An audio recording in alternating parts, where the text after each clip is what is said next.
What is up, friends? Welcome to a very, did I mention very late edition of my top 10 books of 2021. It's May. I'm getting this up now, but we're doing it. I just really love these books and want to have the chance to talk about them on my channel in a more detailed, extended format. So here we are. As always, I'm going to be doing the number 10 spot to the number 1 spot, and then I will do 2 honorable mentions. So without further ado, let's jump in at number 10. Alright, so number 10 on the list is Kikis Delivery Service. This is a middle grade novel following a young witch named Kiki who is very independent and very determined to go out on her own and create her own way. What's interesting about Kiki is that even though she's a witch, her only ability is flying on her broomstick. So she doesn't really have magical powers, or she can't brew potions or that sort of thing. So it's up to her to determine how she can best help people even though she doesn't have these powers. And she determines that the best way is to perform deliveries in a delivery service. And this is the most wholesome, adorable read, and I just loved Kiki's outlook on life and how to treat people, and I just really love this book and also the movie. So this is definitely up there for me at number 10 on the top books of 2021. Coming in at number 9 is Grown by Tiffany D. Jackson. Tiffany D. Jackson kind of put me in a chokehold last year with books, and Grown was my favorite of these. In Grown, we are following a young woman who has gone through some pretty traumatic things. I don't want to get into it because it feels like a bit of a spoiler, but essentially our young female protagonist wakes up in a pool of blood that is not her own next to a dead body, and she is being accused of murder, and that is not the case. It starts with that scene and then it backtracks and like goes into how she got in that position. So I thought this novel was fantastic, and it's definitely an important read, so please make sure you check it out. And I did the audiobook format for this, but isn't this cover not gorgeous? Coming in at number 8 is Warrior of the Wild by Trisha Levenseller, another author who became one of my favorites last year. Warrior of the Wild tells the story of a young, I guess she's like the heir to the tribe, so young chiefstress. I don't know what the official title is, but she's like the daughter of the chief of the tribe or something like that. And in this tribe, you have to compete in trials in order to come of age. But if you fail the trial, you are disbanded and, oh, what's the word? I'm thinking of like Lion King 2. Deception, disgrace, evil as plain as the scar on his face. You know, that one? Basically that happens to her, and I cannot think. Banished! Oh my gosh. Okay, there it is. Oh my goodness. That was a long way to get there. You're essentially banished from the tribe. So that happens to her, and she is banished to the woods, in which she comes into finding a couple other people who have also been banished, and they are just kind of trying to figure out how to survive together, and it was so good. Coming in at number 7, we have a retelling, and that is Malice, which is a retelling in which it doesn't outright say that this is Maleficent, but it's essentially if Sleeping Beauty and Maleficent fell in love, and this was a fantastic read. I'm actually going to be rereading it this month because Miss Rule comes out this month and I want to read that. I just really thought this was an interesting take on the storyline, and I loved Aurora in this book. She was so much better than the movie version. She had a lot of autonomy and just really took charge in this book, which I really loved. So this was a fantastic read as well. Number 6 is Slay by Brittany Morris. This is a novel about a young girl who is a video game designer slash creator slash engineer, whatever you call that, and she has this online world in which only Black people really participate and get it and understand, and there is a outrage from the public about how only Black people are allowed to be part of it because a young man was murdered on behalf of the game because of like credits or something like that. So she is thrust into public, or rather her game is thrust into the public, and she's trying to determine if she should let the world know that she created it or not. I loved the like video game aspects of it and learning how the world operated within the video game, but also it was a really powerful cultural discussion, which I also found fascinating. So that is why it's number 6. Number 5, we are halfway there. Coming in at number 5 is Furyborn by Claire Legrand. This is a trilogy I talk about often. I still need to read the final book, which is just obnoxious to myself because I love this first 2 books. But this is the Imperium trilogy, and it follows 2 young females in 2 different timelines. One is the Sun Queen and one is the Blood Queen, and the Sun Queen has the power to save the world and the Blood Queen has the power to destroy it.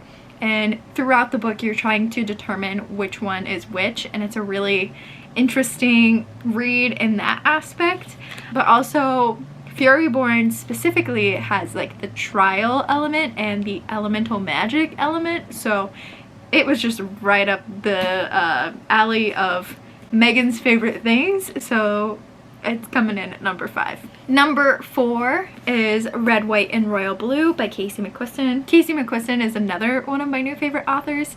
I cannot wait to read their next work, which is I Kiss Shara Wheeler, or Shara, I don't know how to pronounce it, but this is incredible. It tells the story of Alex and Henry, who are, say we're in an alternative timeline, so as opposed to how the election played out, a Puerto Rican single mom gets elected instead, and we're following her son and also the Prince of Wales, who have a enemies to tentative fake friends to lovers situation.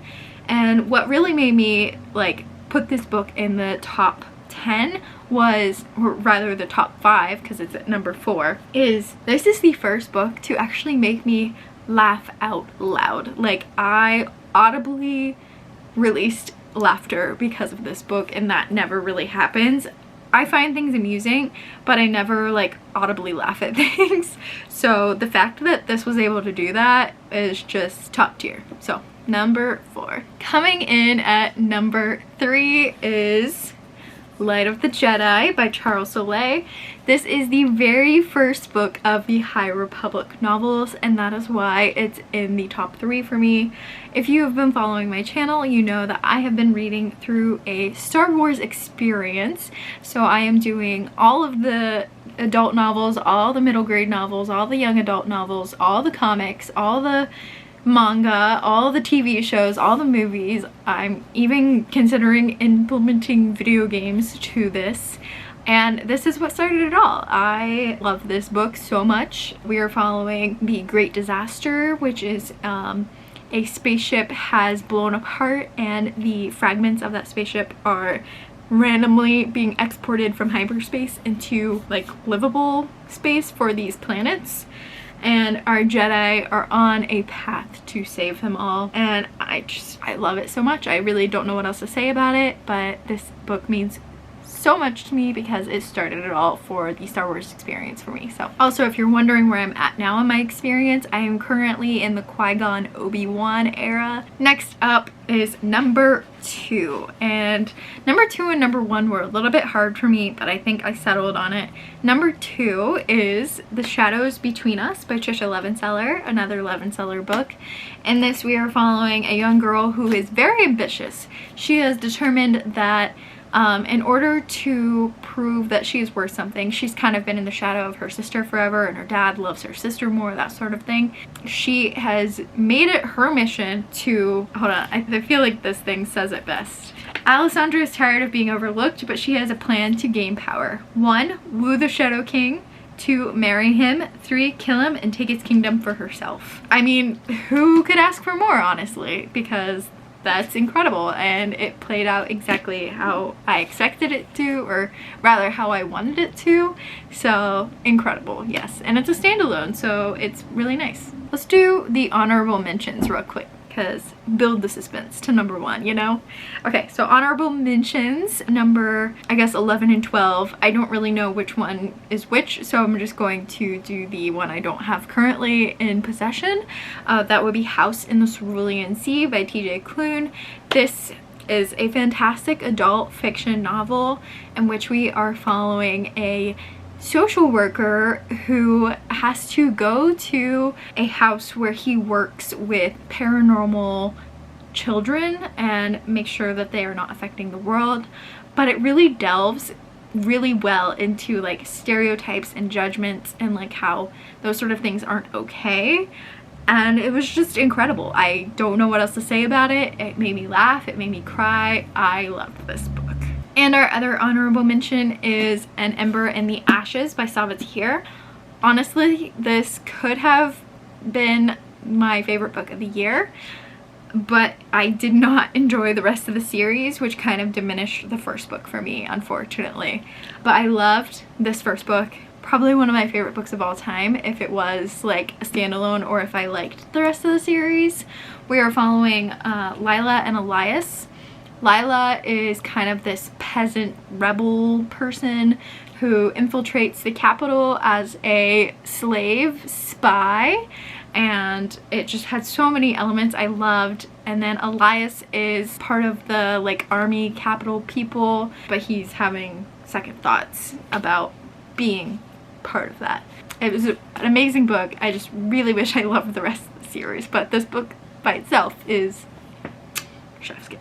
Okay, so now coming in at number 1 is, drumroll please, okay, Legendborn by Tracy Deonn. This is a King Arthur retelling. We all know I'm a sucker for retellings. But yeah, King Arthur, it's pitched as Black Girl Magic King Arthur retelling. So we do have some root magic involved. We've got King Arthur's people involved, and it's just amazing. Essentially, Bree Matthews sees something that she shouldn't have, so this secret society comes to Bree to make her forget and like erase her memory, but then she still remembers. So it's so good. Yes, I love this book, you guys. It's definitely a slow start, but by the end I was just like, yes. So those are the books I enjoyed the most. I hope you guys enjoyed. Let me know if any of these books are your favorites as well, or what your favorite book of 2021 was. And I will see you in the next one. Bye, friends!